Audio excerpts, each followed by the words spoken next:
সুপ্রিয় দর্শক, স্বাগত জানাচ্ছি আজকের সম্পাদকীয়তে। আমি নাজমুস সালেহি। গণভোট নিয়ে কি অস্পষ্টতা তৈরি হচ্ছে?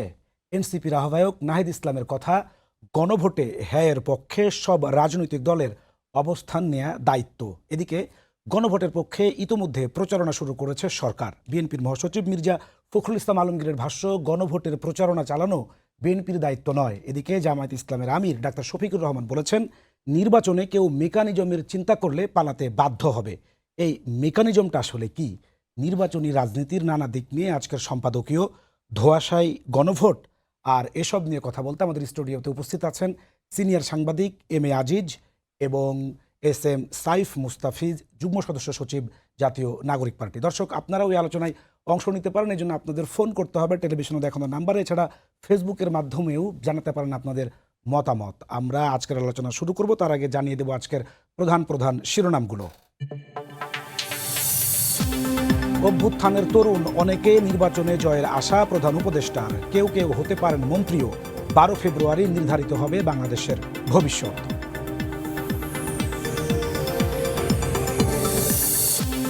তারেক রহমান সফর বাতিল করলেও আচরণবিধি মানছেন না অন্য দলের নেতারা। ইচ্ছা করেই পোস্টাল ব্যালটে বিএনপির প্রতীক আড়ালের অভিযোগ।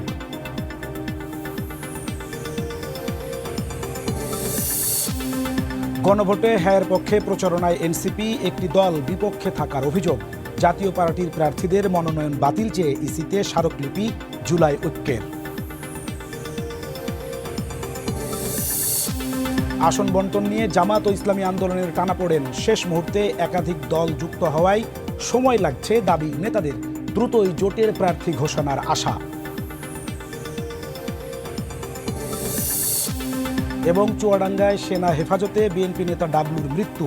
নির্যাতনে হত্যার অভিযোগ করে বিচার দাবি মির্জা ফখরুলের। কমান্ডার সহ সদস্যদের প্রত্যাহার, তদন্ত কমিটি গঠন।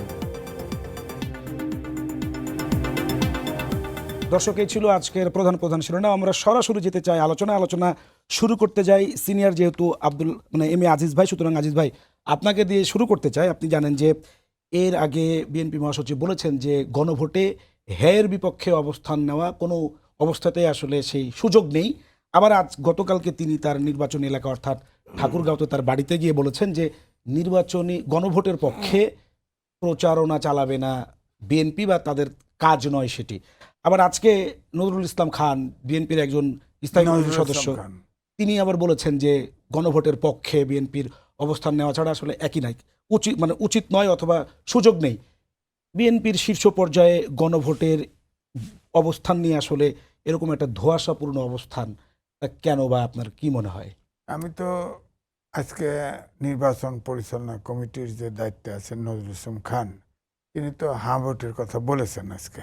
হ্যাঁ, স্পষ্ট করেই বলেছেন তারা হা ভোটের পক্ষে আহ্বান করেছে। তো আমার বক্তব্যটা হচ্ছে, ওই যে ঐক্যমত কমিশন যে দেন দরবার করলো, কতদিন পরে বৈঠক করলো, ঐক্যমতে পৌঁছাতে পারলো না। ওই সময় কিন্তু প্রত্যেকটা পার্টির অবস্থান পরিষ্কার হয়েছে। মানুষ কিন্তু ওখানেই কিন্তু সিদ্ধান্ত নিয়েছে। এখন ঐক্যমত্য এখন গণভোটে যে হা না ভোটের কথা, ধরেন ডক্টর মোহাম্মদ ইউনূস, তিনি তো একটা পক্ষে বলে যাচ্ছেন। হ্যাঁ, তিনি কি বলতে পারেন?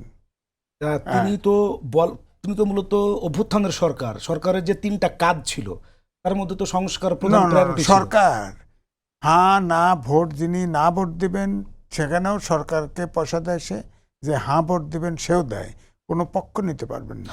তিনি চাইলে রেলগাড়িটা চালু করে দেবেন। আসলে কাজটা হবে তিনি ভোটের, এই যে ভোট দিতে আসে, হ্যাঁ না ভোট, যে গণভোটে ভোট দিতে আসুন, আপনার পছন্দ মতো ভোট দেন। কিন্তু এই সরকার তো বলছে তারা অভ্যুত্থানের সরকার এবং তারা সংস্কারের জন্যই দায়িত্ব নিয়েছে। না, এই জন্য মেটিকুলাস ডিজাইন একবার করেছিল না, এবারে করলো যে অভ্যুত্থানের অনেকেই জিতবে এবং মন্ত্রীও হবে। এটা উনি টের পেল কি করে? হয়তো তিনি প্রত্যাশা করেছেন। আমার প্রত্যাশা একটা জিনিস, আর প্রত্যাশা উনি করবেন কেন? উনি সরকার প্রধান, এখন প্রত্যাশা উনি বলবেন কেন? এটাতেই মেটিকুলাস ডিজাইন মনে হয়। ওই মন্ত্রীও হবে ওটা বলছে, কিভাবে বলে উনি? আমি তো বলছি, ধরেন যে অভ্যুত্থানের শক্তি, এটা তো এদের ব্র্যান্ড ভ্যালু আছে। ধরেন মানুষের, ধরেন 71, স্বৈরাচারের 90, 24, 3টে জায়গায় কিন্তু আমাদের 2টা জায়গায় প্রত্যাশা পূরণ হয় নাই। বিশেষ করে আমরা যারা সিনিয়র সিটিজেন, আমরা চাচ্ছিলাম যে ধরেন আমি 5 তারিখ পর্যন্ত টকশো তো করছি, অভ্যুত্থানের পক্ষেই করছি, 5 তারিখেও আমি গেছি। তো এই জন্য আমি বলছি যে আমাদের প্রত্যাশা ছিল যে এই সময়ে হয়তো প্রত্যাশাটা পূরণ হবে। আজিজ ভাই, একটু আপনাকে বলি যে আপনি গত পরশুদিন সরকারের যে প্রেস সেক্রেটারি শফিকুল আলম, তিনি সংবাদ সম্মেলন করে বলেছেন যে গণভোটের পক্ষে হ্যাঁ, সেটার প্রচারণা চালাতে সরকারের কোনো আইনি জটিলতা নাই। তারা বাংলাদেশের সিনিয়র লয়ারদের সঙ্গে কথা বলেছেন এবং তাদের সঙ্গে তারা মানে সিদ্ধান্ত আলোচনা করে এই সিদ্ধান্তটা নিয়েছেন। এবং আসলে তো এই একটা দীর্ঘদিন ব্যাপী বাংলাদেশের চলমান যে ব্যবস্থা ছিল তার বিপক্ষে তো মানুষ অভ্যুত্থান করেছে, নিশ্চয়ই এটা সংস্কারের জন্যই। তো এই সরকারের তো মূলত যে তিনটা কাজ আমরা শুরু থেকে, সংস্কার, বিচার এবং নির্বাচন, তো সরকার নির্বাচনের পক্ষে, গণভোটে যদি হ্যাঁ এর পক্ষে যায়, সরকারের আসলে আইনগত মানে তাহলে কি সরকার ত্রুটি তো আপনি দেখছেন? না, সরকার তো তাহলে পক্ষপাত। তাহলে হ্যাঁ, সে তো সরকার, হ্যাঁ এর পক্ষে পক্ষপাত তো হ্যাঁ, সরকার এবং 11 দল একাকার। তাহলে এই সরকার তো নিরপেক্ষ নির্বাচন করতে পারবে না, তার তো নিরপেক্ষ থাকতেই হবে। সরকার তো বলেনি যে ধানের শীষে অথবা দাঁড়িপাল্লায় বা অন্য কোনো হ্যাঁ, না প্রতীকে না ভোট না, দাও। হ্যাঁ না ভোটও তো একটা কথা। বলা হচ্ছে আমি তো না ভোট দিতে পারি, আমি হ্যাঁ ভোটও দিতে পারি। আমাকে উনি পার্সু করবেন কেন? উনি তো উনি যা কায়দা করে লেখা 4 দফা দিয়ে দিছে। আমি বুঝলে আমি হ্যাঁ দেবো, না বুঝলে আমি না দেবো, এটা তো আমার রাইট। আমি তো ওনাকে পয়সা দেই, উনি যে বেতন নেন, যে খরচ করেন, সব তো আমি পয়সা দেই। উনি কেন এক পক্ষে যাবেন? উনি কেন বলবেন যে অমকরা জিতবে অমকরা হারবে? এটা উনি বলবেন কেন? উনি তো সরকারি বেলা, উনি তো গাড়ি চালায় দিছে, বাস হয়ে গেল। ইলেকশনে গেছে, ক্যাম্পিং করুক, সমস্যা নাই। যেমন এনসিপি ক্যাম্পিং করে, অ্যাম্বাসেডর দিছে যে যে জায়গায় আসে না, তারা ক্যাম্পিং করতে পারে, এটা স্বাভাবিক। এ নিয়ে তো প্রশ্ন আসে না। এবং রাজনৈতিক দলগুলো যেহেতু অভ্যুত্থানের যারা শক্তি, তারা হার কথা বলা উচিত, ঠিক আছে। কিন্তু আমি ভোটার, আমি তো কোনো দলের সদস্য না, আমাকে অধিকার দিবে না, কিন্তু এই জন্য আমাকে তো- পার্সু করবে তো কেন? রাষ্ট্র তো সবার জন্যই, রাজনৈতিক দলের জন্য যেমন রাষ্ট্র, সাধারণ সিটিজেনের জন্য তো রাষ্ট্র। সেই রাষ্ট্র নির্মাণে সিটিজেনকে তো একটা পক্ষে, একটা সরকারের এই জায়গাটা আইনের জটিলতাটা আসলে কোথায়? আইনের জটিলতা মানে তার নিরপেক্ষতা থাকে না। আচ্ছা। আইন তো বুঝি না। হাইকোর্টে রিট হয়েছে, গণভোট এবং সংসদ নির্বাচন একই সাথে, এটার এগেনস্টে রিট করছে, হাইকোর্ট রিজেক্ট করে দিছে, পজ লিস্টেই রাখে নাই। তাহলে কি দাঁড়ালো? আপনি সাইফ মুস্তাফিজ শুনছিলেন যে আজিজ ভাই আসলে কি বলছেন। আপনারা তো জুলাই সনদের যে চার্টার যেদিন সিগনেচার হয়, ওই স্বাক্ষরে আপনারা যান নাই এবং এখন পর্যন্ত আপনারা সেটাতে স্বাক্ষরও করেন নাই। তো জুলাই সনদে আপনারা স্বাক্ষর করেননি, আবার হচ্ছে যে হ্যাঁ এর পক্ষে প্রচারণা চালাবেন, আজকে আপনাদের আহ্বায়ক সেটা বলে আপনারা কার্যক্রম শুরু করেছেন। এটা কি আপনার কিছুটা দ্বিচারিতা না? হ্যাঁ, ধন্যবাদ আপনাকে। আমার বিজ্ঞ সমালোচক এবং যারা টিভির পর্দায় দেখছেন তাদেরকে শুভেচ্ছা জানাচ্ছি। না, দ্বিচারিতা না। দেখেন, আমাদের ওই স্ট্যান্ডের জন্যই আসলে এই গণভোট পর্যন্ত আসলে এটা এসছে। কারণ তার আগে যখন রাজনৈতিক দলগুলো স্বাক্ষর করেছিল, সেটা কোনো রকম আইনি ভিত্তি ছাড়াই তারা স্বাক্ষর করেছিল, এবং এটার কি রোডম্যাপ হতে পারে বা কিভাবে আইনি ভিত্তিটা পাওয়া যেতে পারে, এটার কোনো সুনির্দিষ্ট পরিকল্পনা ঐক্যমত্য কমিশন বা গভর্নমেন্ট থেকে তখন এসেছিল না। আমাদের সেই স্ট্যান্ডের কারণেই এটা গণভোট পর্যন্ত পৌঁছেছে। এবং সেখানে আসলে যেহেতু এখন কোর্টের বলটা আসলে জনগণের কোর্টে, তো সেখানে আসলে আলটিমেটলি জনতার রায়েতেই এই বাস্তবায়নের জায়গাটা, রূপরেখাটা, সংস্কারের যে জায়গাটা আছে সেটা বাস্তবায়ন হবে। তাহলে আপনারা কি স্বাক্ষর করবেন? হ্যাঁ, ডেফিনেটলি। মানে আমরা তো স্বাক্ষর করবো না। আমরা তো বারবার বলছি যে আমরাই তো আসলে জুলাই সনদের জন্য সব থেকে বেশি ফাইট করলাম। তো আমাদের তো কথাটা ছিল এটাই যে আমরা আইনি ভিত্তি ছাড়া কেন স্বাক্ষর করব? একটা শুধুমাত্র সাদা কাগজে স্বাক্ষর করার তো এখানে কোনো মিনিং নাই। আর আমি একটা কথা বলতে চাই যে ধরেন বিএনপি সহ সিনিয়র ভাইরা যারা আছেন, তারা মানে কেন মানে এই স্ট্যান্ড আসলে নিতে পারছে না, বা গভর্নমেন্ট আসলে দেখেন এই গভর্নমেন্টের লেজিটিমেসি তো থাকবে না যদি আসলে এই জুলাই সনদ বাস্তবায়ন না হয় বা জুলাইয়ের এই রূপরেখাগুলো বাস্তবায়ন না হয়। এবং সরকার তো প্রচলিত সংবিধানের যে হ্যাঁ। সিস্টেম তার মধ্য দিয়ে তো আসে নাই। আসে নাই। এবং এই যে আমরা যে নির্বাচন করতে যাচ্ছি, আমাদের এই সংবিধান অনুযায়ী কি এখনই নির্বাচন হওয়ার কথা নাকি? এটা তো সম্ভবত 29 সালে ইলেকশন হওয়ার কথা। তো আপনি এত আরামায়েশ, এত আনন্দ মজা নিবেন, কিন্তু যেটার জন্য এই মজাটা পাইতেছেন আপনারা, এটাকে আপনারা স্বীকার করতে পারবেন না। হ্যাঁ ভোট বলে দিলে আপনাদের গা পিত্তি চলে যায়। এটা তো কাইন্ড অফ এই টিনেজার আছে না, যে যারা কাইন্ড অফ কিছু সময় পর মিক্স সিগন্যাল দেয়। একবার বলে হ্যাঁ আমি করব, না আমি করব না, মানে প্রেম বা যে কোনো রিলেশনশিপের কথা আমি বলতেছি। তো বিএনপির অবস্থা এরকম হয়ে দাঁড়াইছে। একবার সে বলে যে হ্যাঁ আমি হ্যার পক্ষে আছি, আবার বলতেছে যে না আমি নার পক্ষে। তৃণমূলের মানুষজন আসলে কনফিউজড হয়ে গেছে।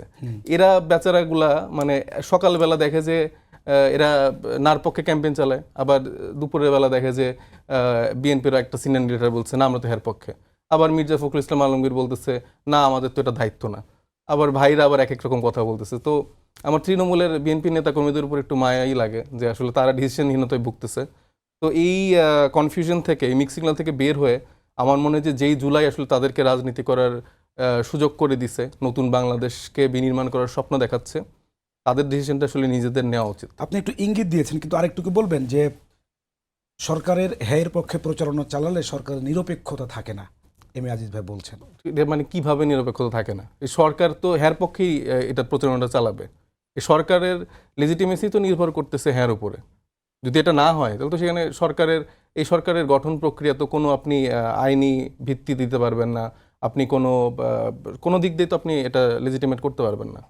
এবং সেই সার্বিক দিক দিয়ে তো তাদের এখানে তো আমাদের সকলের, মানে জুলাইয়ের, আমি তো এটা শুধুমাত্র সরকার না, জুলাইয়ের সকল শক্তির আসলে এনসিপি যেভাবে আজকে অফিসিয়ালি হ্যাঁ ভোটের ক্যাম্পেইনটা শুরু করছে, এটা আমার মনে হয় বিএনপি, জামাত ইসলামী, গণ অধিকার পরিষদ সবার শুরু করা উচিত। কিন্তু বিএনপির মহাসচিব তো স্পষ্টত জানিয়েছেন যে এটা তারা তাদের তো এটা দায়িত্ব কাজ নেই। না, তাদের কাজ হচ্ছে যে আওয়ামী লীগের 200-300 নেতাকর্মীকে কিভাবে আবার পুনর্বাসন করা যায়, কিভাবে হচ্ছে যে তারা ক্ষমতাকে মানে ভারতের আধিপত্যবাদকে কিছুটা দহরম মহরম করে যেভাবে আওয়ামী লীগ ক্ষমতাটাতে দীর্ঘস্থায়ী করে রাখছিল, সেই কি মেকানিজমে কি ইঞ্জিনিয়ারিং করলে ক্ষমতাটা দীর্ঘস্থায়ী হয়, বিএনপির মাথায় এগুলো এখন শুধু। আপনিও ঠিক মেকানিজম শব্দটি বলেছেন, যেটি জামাতের আমিরও বলেছে। আমরা পরবর্তী সময়ে সে আলোচনায় যাব। এম এ আজিজ ভাই, সাইফ মোস্তাফিজ, যদি গণভোটে জয়যুক্ত না হয় তাহলে সরকারের লিগ্যালিটি থাকে না। আসলে সরকারকে কে বলছে? আমি তো বলিনি এই কথা, এই টেবিলে বহুবার বলছি যে আমি বঙ্গভবনে দাওয়াতি ছিলাম, উপস্থিত ছিলাম। 106 অনুচ্ছেদে রেফারেন্সের জন্য অপেক্ষা করছে দাঁড়ায় থেকে, ওই রেফারেন্স গেছে, তারপরে ওত নিয়েছে। অর্থাৎ এটা সাংবিধানিক সরকার। প্রেস সেক্রেটারিও তাই বলছে, প্রেস সেক্রেটারি তিনিও তাই বলেছেন, হ্যাঁ, যে এটা সাংবিধানিক সরকার। প্রশ্ন হচ্ছে এই জায়গা, সাংবিধানিক সরকার যদি হয়, সংবিধানে ছিল 3 মাস পরে নির্বাচন, 3 মাসের ভিতরে কোনো কারণ না হলে 6 মাসের ভিতরে নির্বাচন দেওয়া। এই সরকার 6 মাসের ভিতরে নির্বাচন দেয় নাই, এটাই লঙ্ঘন করেছে। 1, 2 হচ্ছে সংবিধান জীবিত থাকতে কোনো অবস্থাতেই কোনো আদেশের বলে কোনো আদেশ দিয়ে কোনো গণভোট হতে পারে না। এটা বারবার বলছি। সরকার তো ছিল না, এটা তো প্রক্রিয়া, তো পরিবর্তন তো সংবিধান মেনে সিস্টেমেটিক্যালি হয়নি। তাহলে সেই সময় আপনি কি করবেন? কোন হয় নাই, এটা তো অভ্যুত্থান হয়েছে, সে তো মানে অভ্যুত্থান হয়ে অভ্যুত্থানের মতো তো বিপ্লবে শহীদ মিনারে যার ওত নেয় নাই। ও অভ্যুত্থান তো নিচে এই রাষ্ট্রপতির কাছে, এবং 106 অনুচ্ছেদের সুপ্রিম কোর্টের রেফারেন্স নিয়ে ওত নিছে। তখন ওত নিছে ডক্টর মোহাম্মদ ইউনূসও বলছে এই সংবিধান সম্মত রাখবো, এই সংবিধান সংস্কার করার ম্যান্ডেটই তো এই সরকারের নাই, তারপরেও তো করছে, এখন আদেশ দিয়ে বলছে হ্যাঁ অথবা না। আপনি বলেন তো 84টা সংস্কার আলোচনা হয়েছে, তার ভিতরে মেজর সংস্কার 48টা, এবং 4 দফার ভিতরে নিয়ে আসছে। কোন লোকটা বুঝবে? এই দায়িত্ব আমি তো তো বুঝি না। সরকার ছাড়া এখানে সরকারের লেজিটিমেসির কোনো ব্যাপার নেই। আচ্ছা, এই যে আপনি যেটা বলছেন যে কোন মানুষটা বুঝবে, এই বুঝানোর দায়িত্ব কি রাজনৈতিক দলগুলোর নেওয়া উচিত না? কেউ নিবে না। রাজনৈতিক দল এরাও তো জনগণ, আমিও জনগণ। আমি তো বিশ্বাস করি শেষে তো জনগণের জন্যই বাংলাদেশ। হ্যাঁ, জনগণের জন্য। অভ্যুত্থানের শক্তি যারা আছে তারা কাউরি লাগছে ক্ষমতায় যাওয়ার জন্য, কেউ পক্ষে গেছে, কেউ বিপক্ষে গেছে। আমি তো হতাশ জনগণ হিসাবে, আপনিও হতাশ, কারণ আমরা তো মুক্তি চাইছিলাম, 5ই আগস্টে মুক্তি হবে। এখন ধরেন 52 সাল থেকে প্রত্যেকটা আন্দোলনে নেতৃত্ব দিছে তরুণরা, হ্যাঁ, কিন্তু এবারের যে তরুণরা বিতর্কিত হয়েছে, এত তরুণ তো হয় নাই। আবার এনসিপি যেটা আমি বলবো, বা নাগরিক কমিটি যাই বলেন, তরুণরা এরা আন্দোলন করছে, এরা তো ব্র্যান্ড ভ্যালু আছে যে তারা অভ্যুত্থানের অগ্রভাগে ছিল, এতে কোনো সন্দেহ নাই। তো সুতরাং এই অংশটা জীবিত থাকা উচিত ছিল। খণ্ড খণ্ড হয়ে এই আপনি কি এনসিপির ওই ডক্টর ইউনূসের মুখে আছে এরা জিতবে, আমি তো মনে করি যে ভোট পাবে, উচ্চ কক্ষে যাইতে পারবে, নিচ কক্ষে একটা সিটও পাবে না। সেটা আপনার প্রেডিকশন থাকতে পারে, হ্যাঁ, ওনার প্রেডিকশন থেকে আমারও আছে। কিন্তু কথা হচ্ছে যে আপনি ওই একই প্রোগ্রামে মির্জা ফখরুল ইসলাম আলমগীর বলেছেন যে সংস্কার কমিশন যা কিছু প্রস্তাবনা দিয়েছেন তা আমাদের 31 দফার মধ্যে সবকিছু আছে, এর বেশি কিছু আসলে নেই। তাহলে যদি হ্যাঁ ভোট জিতে, তাহলে তো 31 দফায় জিতছে, তাহলে বিএনপির প্রচারণা চালাতে সমস্যা কোথায়? না, এটা তো পলিটিক্যাল পার্টি তাদের সিদ্ধান্ত। আমি যেটা বলবো, এই আদেশটি যেটা গণভোট দিছে, এটা ইল্লিগেল। এটা ইল্লিগেল, এটা দুর্বুদ্ধ। খুব চাতুরতার সাথে 48টা মেজর সংস্কার একটার ভিতরে ঢুকাই দিছে। হ্যাঁ, আপনি 48টা বলেন, আমি বিজ্ঞানের ছাত্র, কি করে বুঝবো? এটা তো অবৈজ্ঞানিক। এক হলো আদেশ রাষ্ট্রপতি এবং সংবিধান থাকতে রাষ্ট্রপতি এবং প্রধান আপনার সরকার প্রধান কেউ আদেশ দিতে পারে না। এই আদেশ illegal। আপনাকে আলটিমেটলি যেটা হতে পারতো, অভ্যুত্থানের শক্তিরা গুতগুতি করবে, জনগণ ছাপার করবে।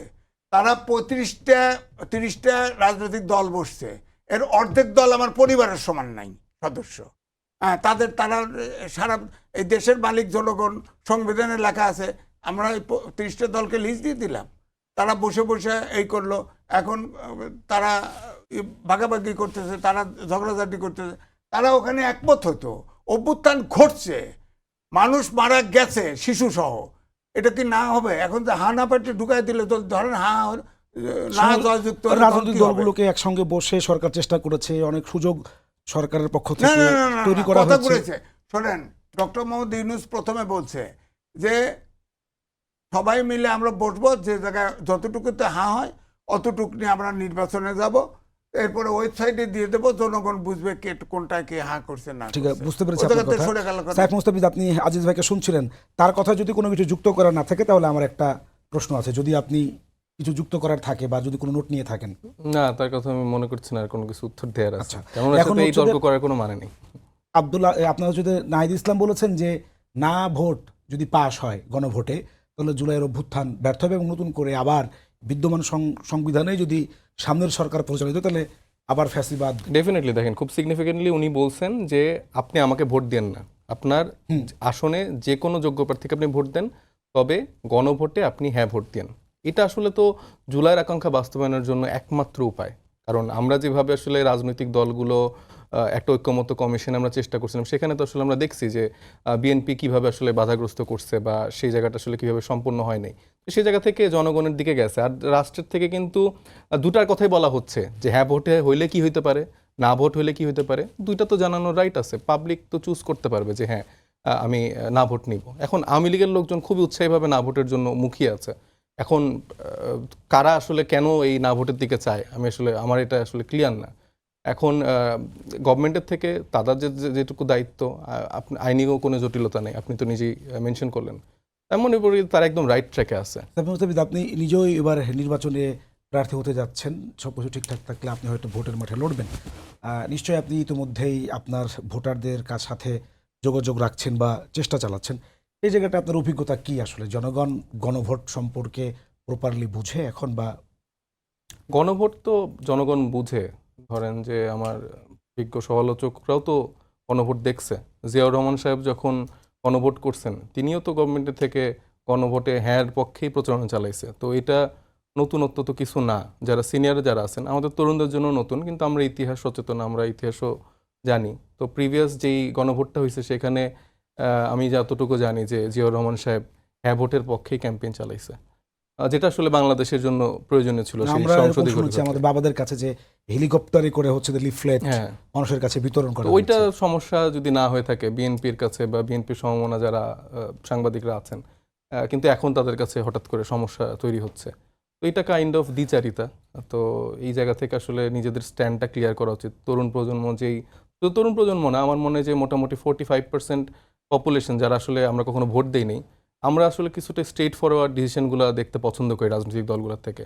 আপনি হ্যাঁ পক্ষে থাকলে হ্যাঁ বলেন, না পক্ষে থাকলে না বলেন, কিন্তু আপনি মানে এটাও বলবেন ওইটাও বলবেন, এটা তো আসলে খুব খারাপ একটা উদাহরণ হয়ে থাকে। তো সেই জায়গা থেকে আমি আমার আসন সিরাজগঞ্জ 6 যখন প্রচারণা চালাচ্ছি বা কথা বলছি, মানুষ উইলিংলি এটা অ্যাকসেপ্ট করতেছে। কারণ মানুষ আসলে প্রিভিয়াস ওই ট্রেডিশনাল সিস্টেমটা আর কেউ চায় না। আমি খুব উইলিংলি আমার সমালোচক থেকে জানতে চাই যেই সংস্কারগুলো আছে, প্রস্তাবনা আসছে, এখানে আসলে কোন একটা সংস্কার না করলে বা করলে সমস্যা হবে দেশের ক্ষেত্রে বা আমাদের স্বার্থে, দেশের স্বার্থে যে নতুন পরিবর্তন আমরা চাচ্ছি সেটা আসলে আমাদের হাতে ঘা লাগবে। এটা ক্লিয়ার করলে জনগণ আরও স্পষ্ট হতে পারবে। আমি তো দেখি না আসলে কোনো এই সিস্টেমের চেঞ্জের ক্ষেত্রে আমাদের রাষ্ট্র ব্যবস্থায় কোনো সমস্যা হবে, বরঞ্চ এইটা সমস্যা হতে পারে যে আমি শেখ হাসিনার মতো করে যদি 17 বছরের ফ্যাসিবাদী শাসন কাঠামো কায়েম করতে চাই, সেক্ষেত্রে আমার খুবই সমস্যা হবে। তো এইটার জন্য আমি হয়তো বা না বলতে পারি। তো তার মানে এটা হচ্ছে একটা যে reason হতে পারে। ক্ষমতাকে কুক্ষিগত করে আবার স্বৈরাচার হওয়ার মনোবাসনা থেকে এই গণভোটের বিরুদ্ধে অবস্থান যদি কেউ নিয়ে থাকে, এটা হচ্ছে তার বক্তব্য। এখন যদি আপনি কিছু বলেন, যদি বলার থাকে, তাহলে আপনার প্রতি আমার একটা প্রশ্ন আছে। এইটি সেটা হচ্ছে- সমস্যা, অভ্যুত্থানের শক্তিরা এখনই একজন আরেকজনের গুতগুতি করে, এখনই সমস্যা তো এই জায়গায়। এই যে যে ধরেন এনসিপি অভ্যুত্থানের শক্তি, তারা ক্যাম্পিং করতেছে, এটা নিয়ে তো আমি আপত্তি করি নাই। এনসিপির ডক্টর সঙ্গে যে মোহাম্মদ রাজনৈতিক জোট ইউনূস, হয়েছে তারাও কিন্তু না, হ্যায়ের পক্ষে ডক্টর কথা মোহাম্মদ বলছেন। ইউনূস, আমি ট্যাক্স দেই, আমি পয়সা দেই, সে কোনো পক্ষপাত করতে পারবে না। তাহলে কেয়ারটেকার ইয়ে হয়ে আছে না, সরকার অনুমোদন হয়ে আছে না, এটাকে দায়িত্ব দিক, উনি সরকার হয়ে যাক, উনি কেয়ারটেকার ইলেকশন সরকার করতে তো বসে কে ওনাদের? এই মানে এই টার্ম থেকে সুযোগ নেই, পরবর্তী সরকারের পর থেকে। পরবর্তী সরকারের পক্ষ থেকে বুঝলাম, উনি তো ইলেকশন করতেছেন, ওনার তো নিরপেক্ষ নির্বাচন করতে হবে, উনি পক্ষ নেন কেন? উনি কি করে বলেন যে মন্ত্রীও হবে? নাহিদ ইসলামকে এই প্রেস সেক্রেটারি বলছে না প্রধানমন্ত্রী হবে একদিন, বলছে না চামচামির একটা সীমা থাকা চাই, এগুলো করে দেশটাকে ভাগ করে দিতেছে। তো এই ডক্টর মোহাম্মদ ইউনূস বিরোধী দল তৈরি করছে, বলছে না যে একটি দল কথিত রাজনৈতিক দলের সাথে পরামর্শ করে পার্শ্ববর্তী দেশের সাথে ষড়যন্ত্র করে যদি সরকার চালানো অসম্ভব করে তোলে, তাহলে নতুন করে চিন্তা করতে হবে। এই একটি দল বলতে কিন্তু আওয়ামী লীগকে ইঙ্গিত করেছে। বিএনপিকে ইঙ্গিত করেছে, বিএনপি ষড়যন্ত্র করতে বিরোধী দল বানায় দিছে, বিএনপি বুঝতে পারলাইছে এই সরকার তো আমাদের পক্ষে নাই। হ্যাঁ, উনি তো ক্রাইসিস তৈরি করতেছে। উনি শুরু থেকে দেখেন এখনো রিক্সা আচ্ছা, ওঠেন, ভাই, 12 তারিখে আজ ভাই নির্বাচন একটু হবে বলেন তো কিনা, যে শেষ এই করতেছে। সরকার বিএনপির বিপক্ষের সরকার, এই সরকারের আমি- দুইটা একটু উদাহরণ দেন তো, যে এই কারণে বলা যায় যে এটা এই যে এই বিএনপির কথা বললো, এই বিপক্ষের কথা সরকার। এই যে বললো, এখন তো এনসিপি রাজনৈতিক দল, তারা তো নির্বাচনে আছে, সে কি করে বললো যে সাইফুল NCP সাদিক, অনেক আমি বেশি একটু পাইলো? বলছি, আমি শুনি না মন্ত্রী এটা, হবে আমি কেমনে যদি বললো? ভুল হয়ে থেকে আমাকে কারেক্ট করবেন। মানে ডক্টর ইউনূস সাহেব কি বলছে যে এনসিপির কথা পার্টিকুলারলি বলছে? বলছে যে তরুণদের অনেকে এবার জিতে আসবে। বিএনপি কি তরুণকে রিপ্রেজেন্ট করে না? আমার তো মনে হয় যে তারেক রহমান সাহেব থেকে শুরু করে তাদের মধ্যেও একটা তারুণ্য আছে। তা আমি তো মনে করি যে এবারকার রাজনৈতিক দলগুলো চেষ্টা করছে তারুণ্যকে একটু ইম্পর্টেন্স দেয়া। আমার তো মনে হচ্ছে সেই তারুণ্যের জয়ের কথা বলতেছে। এখানে কি পার্টিকুলারলি এনসিপির কথা বলছে কিনা এটা আমার কাছে মনে হয়নি আর কি। আমি ওই প্রোগ্রামের অ্যাসাইনমেন্ট কাভার করে আসছি, আমি ছিলাম ওখানে। উনি স্পষ্টত বলেছেন যে তরুণদের মধ্য থেকে রাজনৈতিক দল গঠন করা হয়েছে এবং তারা এবার নির্বাচনে অংশ নিচ্ছেন। আমার প্রত্যাশা তারা এবার অনেকেই, তরুণরা এবার অনেকেই জিতে আসবেন এবং অনেকেই তাদের মধ্যে থেকে মন্ত্রী হওয়ার যোগ্যতা রাখেন বা মন্ত্রীও হবেন। মানে একটা প্রত্যাশার জায়গা। আসলে উনি কেন বলেছেন কি, এই ব্যাখ্যাটা আসলে তিনি ছাড়া কেউ এই মুহূর্তে, তার প্রত্যাশা হয়তো থাকতে পারে বা তার না, অন্য ডেফিনেটলি ধরেন এটা তো চাওয়াটাও দোষের কিছু না, যে তরুণদের জন্য আসলে এই গণঅভ্যুত্থানে এত বড় একটা সাকসেস হইলো। তো এটা তো আমার মনে হয় যে বিএনপি থেকে শুরু করে জামাত ইসলাম সবাই এটা উইশ করা আমার মনে উচিত। হয় এটা তার ব্যক্তিগত কোনো প্রত্যাশা থাকতে পারে বা হ্যাঁ। একটা হয়তো তার আশা। আমরা তো ইয়া করতে পারি যে সে যেভাবে তারেক রহমানকে প্রোটোকল দিচ্ছে, যেভাবে কয়েক লেয়ারের আর্মি তাকে সারাক্ষণ নিবিড় পর্যবেক্ষণে করে করে নিয়ে চলাফেরা করতেছে, তারপরে তাদেরকে যেভাবে রাষ্ট্রীয় সুযোগ সুবিধা দিচ্ছে, এইটার ক্ষেত্রে তো আমি বলবো যে ডক্টর ইউনূস সাহেব হচ্ছে যে বিএনপিকে সর্বাধিক প্রায়োরিটি দিচ্ছে এবং তাদেরকে সব রকম সুবিধা দিচ্ছে। এটা ইলেকশন পারপাস বলেন, আমাদের প্রত্যেকটা প্রশাসনিক জায়গা থেকে শুরু করে আপনার যেই নমিনেশনগুলো বৈধতা পেল, তার মধ্যে দেখা যাচ্ছে যে মানে যতগুলা হচ্ছে ঋণ খেলাপি যারা আছেন তাদের মধ্যে মোস্ট অফ দ্য হচ্ছে বিএনপির প্রার্থী। যারা দ্বৈত নাগরিকত্ব আছে তাদের মধ্যে মোস্ট অফ দ্য বিএনপির প্রার্থী। তারা কোনো রকম চড়াই উতরাই ছাড়া হচ্ছে যে আইনি জটিলতা ছাড়া আইনি মানে বৈধতা পেয়ে যাচ্ছে। তো এই আলাদা করে তাদের প্রতি ট্রিটমেন্ট, এটা তো পুরো ইউনূস সরকার বিএনপিকে আলাদা করে ট্রিটমেন্ট দিচ্ছে। তো এটা তো আমাদের নির্বাচন সাথে কমিশন ইনজাস্টিস হচ্ছে। পক্ষপাতমূলক আচরণ করছেন এবং অন্তর্বর্তী সরকার বিএনপির প্রতি হেলে পড়েছেন। অভিযোগ যে তারেক রহমানকে অভ্যুত্থানের যেভাবে শক্তির ভিতরে এত ক্যাসাল, নির্বাচন কমিশন পুরো ঠিক আছে।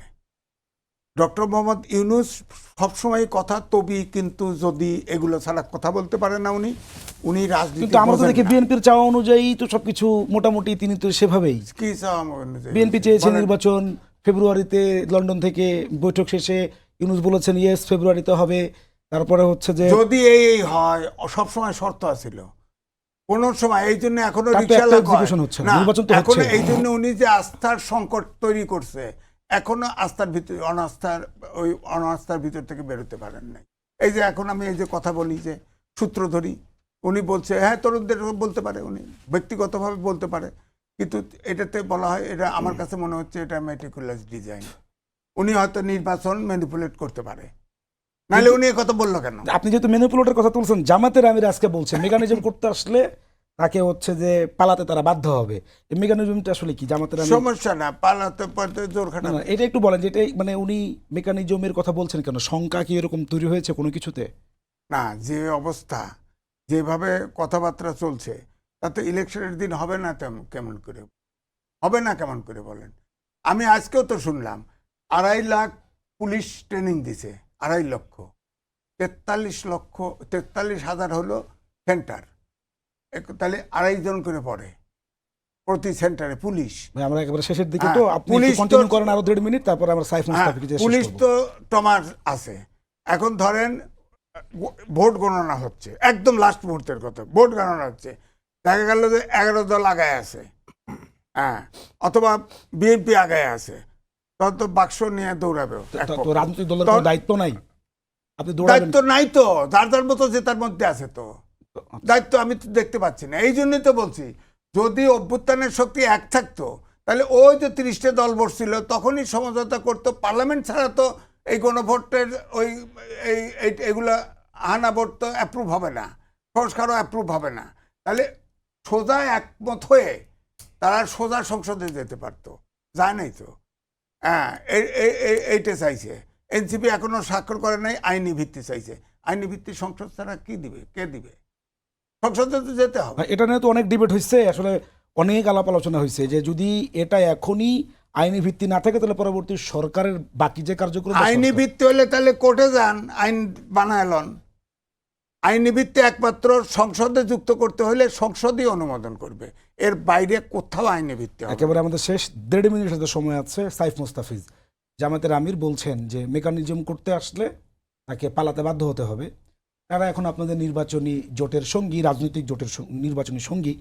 এটা কি শুধু জামাতের আমিরেরই কি শঙ্কা, নাকি এরকম শঙ্কা এনসিপিরও? আসলে এটা সবার, পুরো দেশবাসীর সংখ্যা আসলে এটা, যে এরকম মেকানিজম করার প্ল্যানিং হচ্ছে, প্লটিং হচ্ছে, প্রায় সব রেডি, কিন্তু আমরা জনগণের জায়গা থেকে এটা প্রতিহত করার জন্য প্রস্তুত।